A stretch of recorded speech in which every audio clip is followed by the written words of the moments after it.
Chennai board में group D post पे अभी ज्वाइन किए।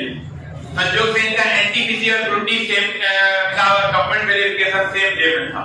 एनटीपीसी नहीं दे पाए, लेकिन इनकी कहानी जब आप सुनिएगा सर तो आपको भी बहुत ज्यादा लगेगा कि हमको कितना संभल के चलना चाहिए।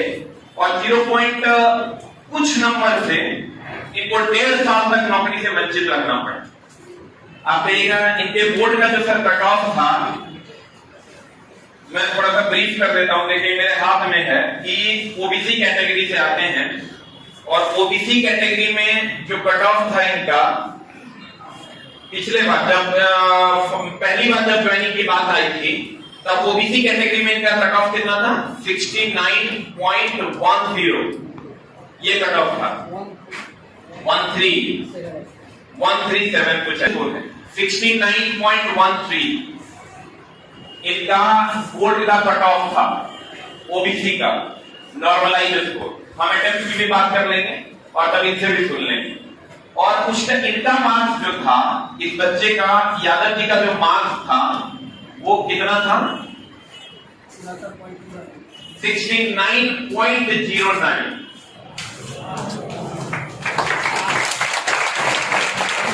देखिए ये पहली बार में कट ऑफ को पार नहीं कर पाए।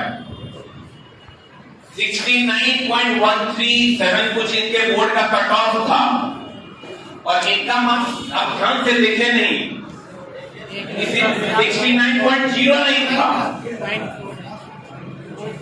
मतलब कितना सही देखिए पीछे है 0.4। लेकिन जब दोबारा बोर्ड ने जब कट ऑफ दिया तब जो बोर्ड का कट ऑफ है वो है ओबीसी 69.07। एक बार छोटा 69.07। अब ये आ गए अंदर क्योंकि इनका मार्क्स था कितना? 69.09 और यूआर का कट ऑफ था।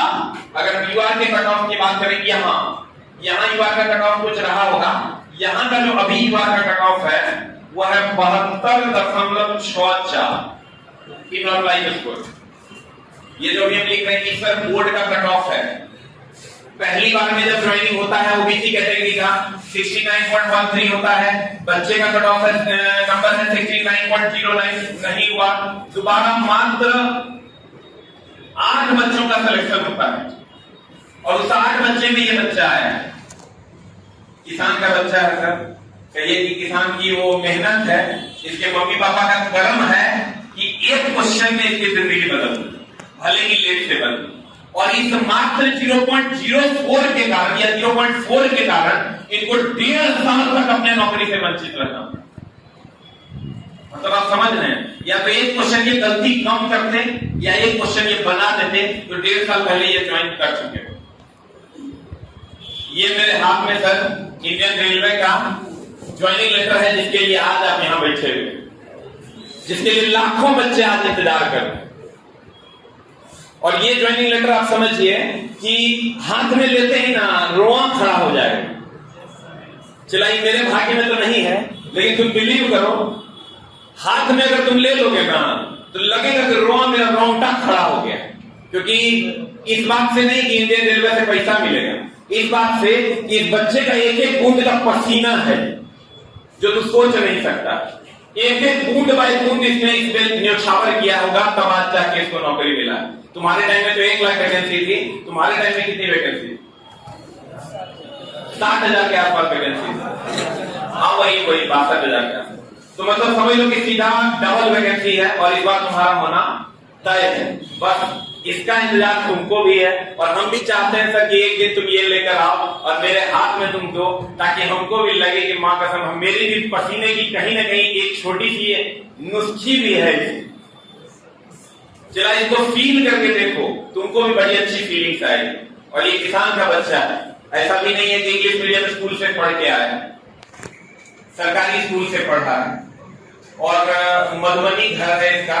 एक बार इसी से हम सुनते हैं कि इसने तैयारी कैसे की। 1 से 2 मिनट में हम लोग ब्रीफ करेंगे सर, और उसके बाद हम लोग अपने इसीलिए चला हम जब टफ क्वेश्चन पढ़ाते हैं ना तो बच्चे ये कहते हैं कि हो का क्वेश्चन बड़ी टफ रहता है। चला हम इसीलिए तक न्यूटन नहीं पढ़ाते हैं। हमको इस टाइप के बच्चों को यहाँ से उठा के यहाँ देना है। बच्चा ऑलरेडी यहाँ है, जो नौकरी लेने वाला बच्चा है चला वो ऑलरेडी यहाँ है, इसके आसपास वो घूम रहा है, ये हमको बहुत अच्छे से पता है। और हम इस 40 वाला को उठा नहीं पाएंगे, हमको पता वो मरा हुआ है, उसको बहुत ज्यादा तैयारी की जरूरत है। अगर इस रूम में हम सर हाफ एम्पियर का बल का न्यूटन लेके आते हैं, आप बच्चे को गलत दिशा में लेकर जाए, उसको हम कभी भी जवाब नहीं दिलवा पाएंगे। हम ये चाहते हैं ना चला कि 5 क्वेश्चन हमारे पढ़ाई से लड़ जाए, बाकी तो लड़का बनाइए देगा। हम तुम्हारे स्कोरिंग के लिए नहीं पढ़ाते, स्कोरिंग के लिए तुमको 10-400 क्वेश्चन पढ़ा देंगे, 100 क्वेश्चन ऊपर से लड़ेगा, वो क्वेश्चन फिक्स है। लेकिन सर वो जो 5 क्वेश्चन है ना, वही डिसाइडिंग फैक्टर होता है कि आप कहां जा रहे हैं और आपको कहां तक जाना होगा। और ये अब तो सर ऐसा भी नहीं है यूट्यूब पे आके फेंक रहे हैं, बहुत सारे बच्चे अलग अलग तरीके से इसको हैंडल करते हैं। कुछ भी अगर हम जाके बोलेंगे तो कहेंगे ऐसा है वैसा है। सर आप बिलीव कीजिए, किसी भी कंपटीशन के लिए 2 नंबर ही ऐसे होते हैं जो टीचर गाइड करके उसको 2 नंबर वाला रास्ता पार करवा, नहीं तो अगर आपको लेवल से टीच नहीं किया गया या लेवल में आप खुद से सेल्फ स्टडी नहीं करते हैं, यही 2 नंबर के कारण ये बच्चा तो 0.0 समथिंग से 1.5 साल रहा। अगर आप सोचो कि कितने का डिफरेंस है, थोड़ा और डिफरेंस रहता 3-4 साल रहता, थोड़ा और डिफरेंस रहता, इसको 69.06 रहता, 3 साल 1.5 साल और रहना पड़ेगा। इन छोटे छोटे बातों पर आपको ध्यान देने की जरूरत है। और एक बार यादव जी के लिए जोरदार ताली बजाइए कि ये कैसे तैयारी की। और अभी जो बच्चे बहुत ज्यादा टेंशन में हैं उनके लिए भी सर ये बताएंगे, क्योंकि तो आपको लगा होगा कि अभी हमको सीधी देगा, वो बात नहीं है सर। हम इस बच्चे की इज्जत इसलिए करते हैं कि इसने मेहनत की, और आपको भी इस बच्चे की इज्जत इसलिए करनी चाहिए कि इस बच्चे ने मेहनत की। एक बार इनके मेहनत के लिए सर जोरदार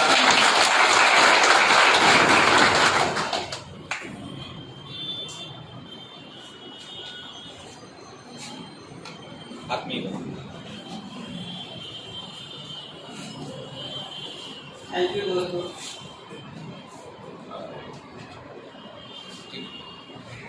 जैसे हम लोग 2017 में हम लोग यहाँ पटना आए थे, और आते आते हम लोग सर के पास ज्वाइन किए, लेकिन हम आज तक कभी फाउंडेशन साइड नहीं पढ़े।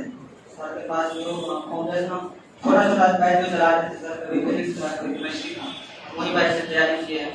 और हम सर के पास कम से कम 300 टेस्ट मारे, साइंस का जो सर स्पेशल टेस्ट चला रहे थे बॉडी, वो 300 अभी भी मेरे पास जो है वो बराबर परीक्षा में रखा हुआ है। और 2020 लॉकडाउन के बाद हम घर चले गए, तो हम लोग एग्जाम में सबसे ज़्यादा तीनों विषय में सबसे ज़्यादा फोकस सब्जेक्ट है वो था फिजिक्स। और फिजिक्स में भी कुछ ऐसा चीज जो जैसे बाल का ऐसे माता न्यूटन, ऐसा भी कोई क्वेश्चन नहीं था, न्यूमेरिकल था। और न्यूमेरिकल जो सर पढ़ाए थे उस टाइप का न्यूमेरिकल कुछ ऐसे हम लोग क्वेश्चन में लगा रहता है, और सर फालतू करवाते हैं, इस टाइप का क्वेश्चन नहीं पूछा है। लेकिन हकीकत बात है वही क्वेश्चन पूछे भी थे, और कुछ ऐसा क्वेश्चन था जो हम लोग अनुमान नहीं कर सकते इस टाइप का क्वेश्चन पूछा। लेकिन सर उस टाइप का क्वेश्चन से हम लोग पहले रूबरू करवा दिए, और वो क्वेश्चन हमने आसानी से किया।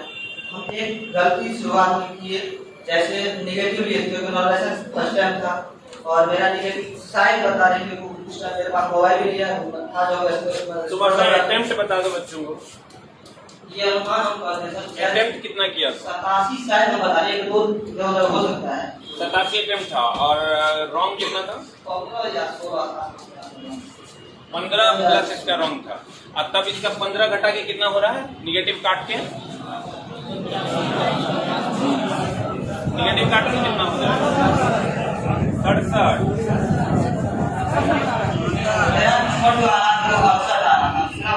याद नहीं है मेरा नंबर, इसी अब उतना दिन हो गया याद नहीं होगा इसमें भी। 68 नंबर आ रहा था, 1 नंबर तुम्हारा घटा। अच्छा, नॉर्मलाइज में तुम्हारा कितना बढ़ा? 09।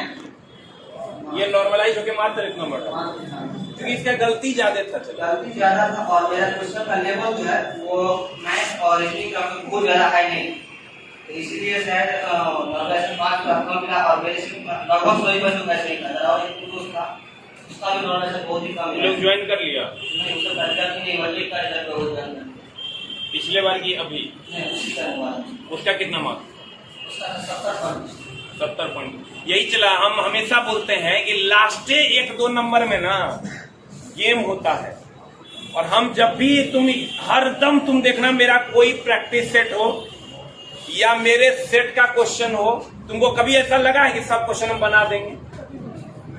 कभी ऐसा तो हम लगने ही नहीं देंगे, क्योंकि हम तो इस सभी बच्चों से चला हम मिलते हैं कि ग्राफ तुम्हें नहीं मिलता है, ग्राफ हम मिलते हैं। जब ये बच्चे मेरे पास आते हैं और तब जब ये बोलते हैं कि सर मेरा 0.025 से नहीं हुआ,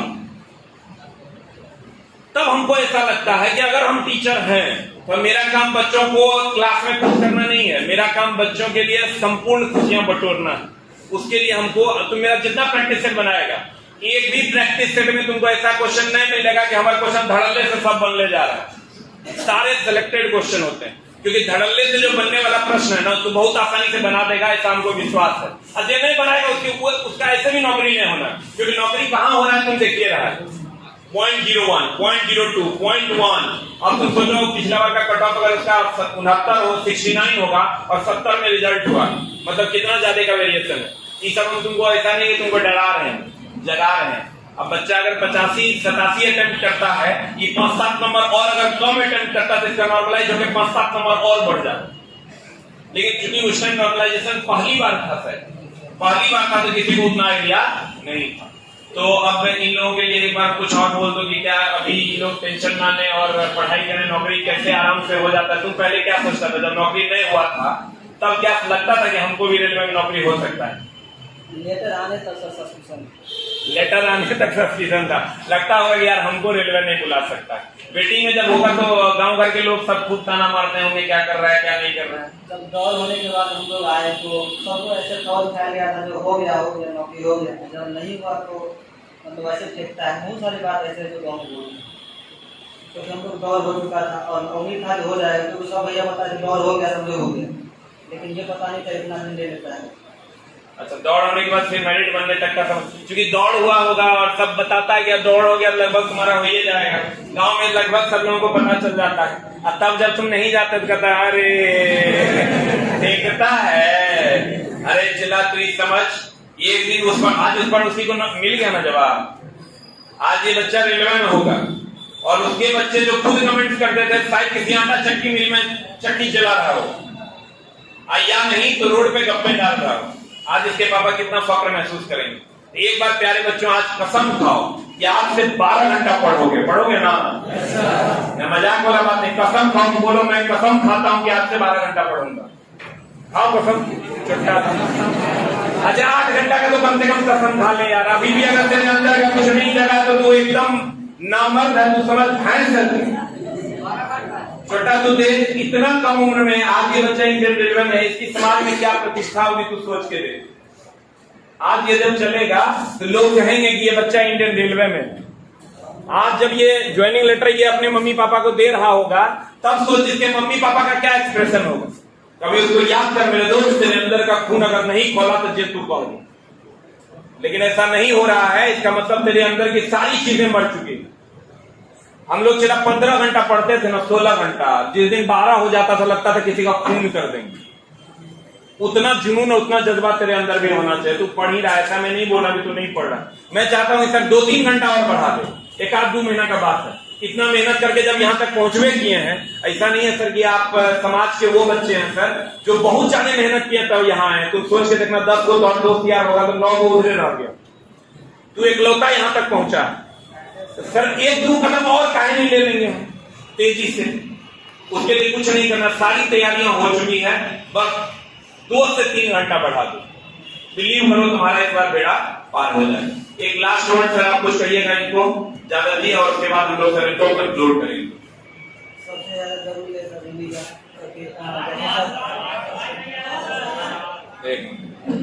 रिवीजन बहुत ज़्यादा जरूरी है, क्योंकि जैसे आप सेट मार के लिए रख देते होंगे, मेरे पास अभी सीरियल 200 से अभी भी मेरे पास मेरे बैग में थे कि हम वहाँ ले जा रहे हैं कुछ टाइम आ जाकर रिवीजन कर। जैसे 30 40 से 50 हो जाता है तो लड़कों उसको छोड़ देता है, तो मेरा ये हो चुका है। लेकिन सबसे बड़ी बात है कि आप उसको पीछे से फिर से कम 30 होने दीजिए, 30 होने का फिर से का रिवीजन कीजिए, मेरे हिसाब से वो बेहतर है। और शायद आप लोग मेरे से अच्छा जगह भी जा पाएंगे। एनटीपीसी भी बाकी है और एनटीपीसी का मेंस भी बाकी है, जिसका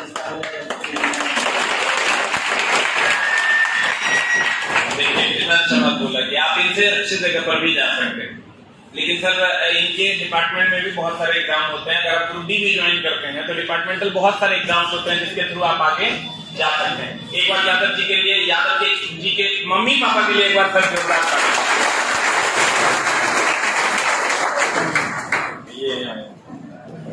एक और मेरे दोस्त थे जिसका नाम सलेंडर था, और वो मतलब हमसे कोई गुना वो टैलेंटेड लड़का था, और उस एनटीपीसी में CBT1 उसका 90 नंबर है, नेगेटिव का। लेकिन आज वो मेरा कुछ बहुत ही करीबी दोस्त था, लेकिन कल मेरा दोस्त जो है वो नहीं आया। क्या हुआ? ज़्यादा, और उसके बाद दिल्ली में भी वो आता था, वहाँ जाकर उसका फोटो से हम दिखाना चाहते। 90 नंबर कुछ हुआ था या फिर पेट में अचानक उसका दर्द हुआ?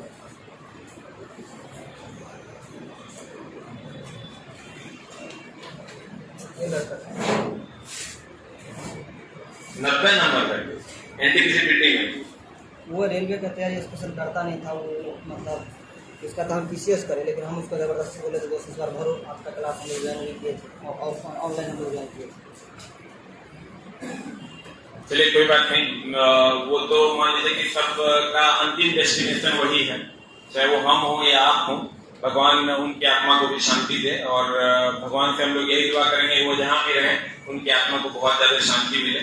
और आपके दोस्त अगर आज आपको देख रहे होंगे तो आपको जरूर थैंक यू बोलेंगे कि आज उनके जाने के बाद भी आप उनको इतना याद करें। तो एक बार फिर से हम लोग सर उनके मम्मी पापा के लिए भी और इनके मम्मी पापा के लिए एक बार जोरदार।